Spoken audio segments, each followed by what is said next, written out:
Chris Prophy, musically obsessed. Chris Prophy, musically obsessed with vinyl CDs and cassettes. Chris Prophy, musically obsessed. Oh yeah!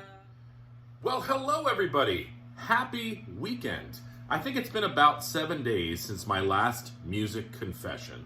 So I'm back at you today. Today I'm going to show you some CD and cassette finds that I've come across over the last month or so. Now, this is going to be all over the place, so get ready for the ride. So let's first start with an artist that I consider the Shania Twain of the early 80s, and that is the beautiful Sylvia. I picked up her anthology on CD.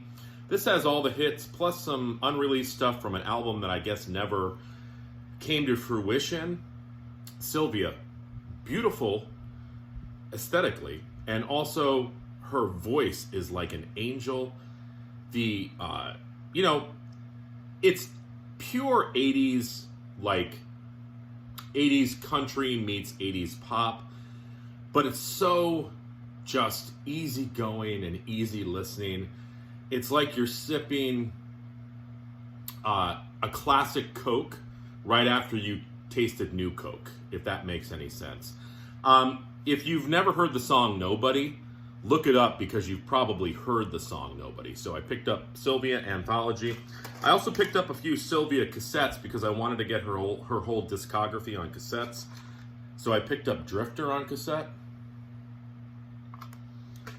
I picked up One Step Closer, where she's trying to look like Madonna.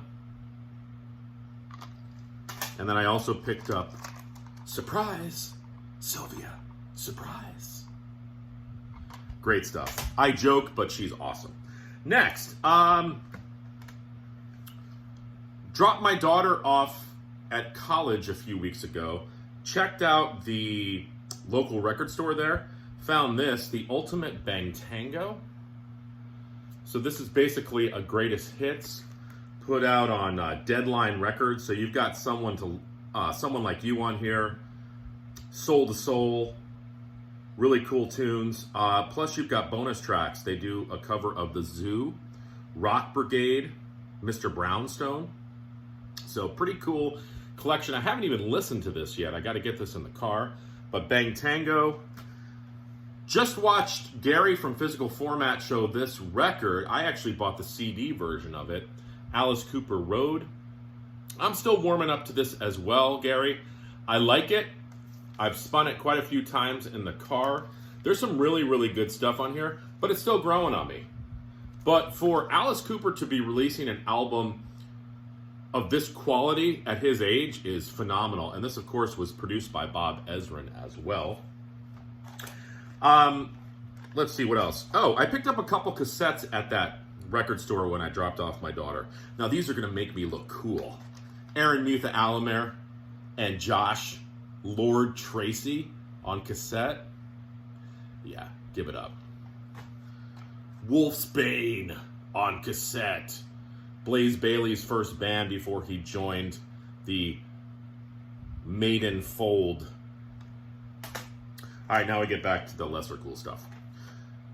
I'm a huge Buck Owens fan, and these are some reissues of some of his later records, kind of when Buck Owens was sort of, once Buck Owens joined Hee Haw, he was kind of looked at this as this joke performer, which is a shame because before that, and even after that, and during that, he had so many number one hits. He was a phenomenal songwriter, great guitar player, but Hee Haw sort of put this jokester spin on him. And it's a shame because his music was kick-ass. I picked up a reissue of Sweet Rosie Jones, which is awesome. And then I also picked up one of my favorite albums by him, a reissue of the album Tall Dark Stranger. These are put out by Omnivore Records. So if you like Buck Owens, check out these reissues. I believe, are there bonus tracks? I don't think that there are bonus tracks, but they sound phenomenal and the liner notes are killer. Next, another cassette for you. SST, one of my favorite labels.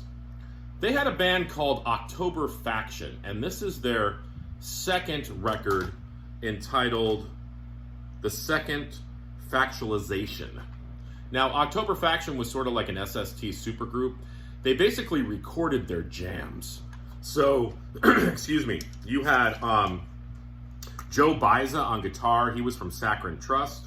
Greg Ginn on guitar from Black Flag.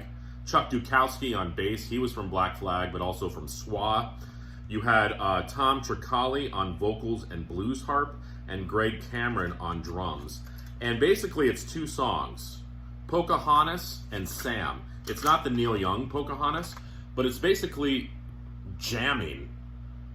It's almost kind of like they hit record and like, let's just see what happens. And these guys just go off on this crazy musical adventure. So October Faction, kind of looked at as very strange release from SST. I've got their first album as well. But if you're into that sort of strange, jazzy, electric jam stuff, check out October Faction. All right, 2 more CDs. I saw Heathen live, open for Overkill. Aaron Mutha Alamare, so I have to pick up Victims of Deception. Wow, what an amazing thrash record from back in the day. It opens up with the song Hypnotize. Check out that. They played that live. It was killer. And lastly, this is kind of for Jeff Witcher. There's a band called Run Westy Run, and they started on the SST label. I heard about these guys through Josh. But after SST, they moved to a label called Twin Tone Records. This album is produced by Peter Buck from REM. So, yeah, I mean, Peter Buck from REM had the, wanting to produce a Run Westy Run record. This is called Green Cat Island. Very cool album. I think it came out in, 1990. It's sort of like that alternative REM-y type stuff, college radio rock, kind of mixed with a little bit of punk. So Run Westy Run, interesting band. Check them out. Started on SST. Hope everybody's good.